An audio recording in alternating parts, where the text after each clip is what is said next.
മുനമ്പം വിഷയത്തിൽ ഒത്തുതീർപ്പിന് മുസ്ലിം ലീഗ് ശ്രമം.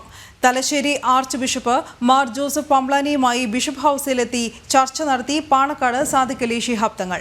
മുനമ്പം ഭൂമി വിഷയത്തിൽ സമുദായങ്ങൾ തമ്മിൽ ഇടർച്ച പാടില്ലെന്ന് പാണക്കാട് തങ്ങൾ പറഞ്ഞു. മുനമ്പം വിഷയം പൊതുസമൂഹത്തിൽ ചർച്ചയാകുന്നതിനിടെയാണ് പാണക്കാട് സാദിഖ് അലി ശിഹാബ് തങ്ങൾ തലശ്ശേരി അതിരൂപത ആർച്ച് ബിഷപ്പ് മാർ ജോസഫ് പാംപ്ലാനിയെ നേരിൽ കണ്ടത്. വഖഫിന്റെ പേരിൽ മുനമ്പത്ത് ജനങ്ങളെ കുടിയൊഴിപ്പിക്കാനുള്ള നീക്കത്തിനെതിരെ ശക്തമായ വിമർശനമുന്നയിച്ച വ്യക്തിയായിരുന്നു അദ്ദേഹം. ബിഷപ്പിനെ പാണക്കാട് തങ്ങൾ തന്നെ നേരിട്ടെത്തി കണ്ടതിന് പിന്നിൽ മുനമ്പം വിഷയത്തിലെ ഒത്തുതീർപ്പ് തന്നെയാണ് എന്നാണ് സൂചന. 1 മണിക്കൂറിലേറെ നീണ്ട കൂടിക്കാഴ്ചയ്ക്ക് ശേഷം പാണക്കാട് തങ്ങൾ നടത്തിയ പ്രതികരണവും അത് ശരിവെക്കുന്നതാണ്. മുനമ്പം ഇഷ്യൂവിൽ ഇപ്പോൾ അവിടുത്തെ പ്രശ്നങ്ങൾ അറിയാമല്ലോ, വഖഫ് സംബന്ധമായിട്ടുള്ള പ്രശ്നങ്ങളാണ്. അതിൻ്റെ പേരിൽ അവിടെ സമുദായങ്ങൾ തമ്മിൽ ഒരു ഇടർച്ച ഉണ്ടാവാൻ പാടില്ല.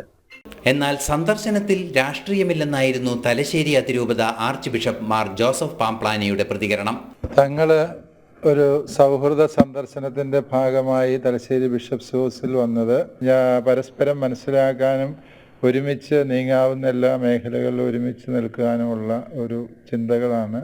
തെരഞ്ഞെടുപ്പ് അടുത്തിരിക്കെ മുനമ്പം വിഷയം ശാശ്വതമായി പരിഹരിച്ചില്ലെങ്കിൽ തിരിച്ചടി ഉണ്ടാകുമെന്നതിനാൽ ബിഷപ്പുമായി പാണക്കാട് തങ്ങൾ നടത്തിയ കൂടിക്കാഴ്ച നിർണായകമാണ്. ജനം, കണ്ണൂർ.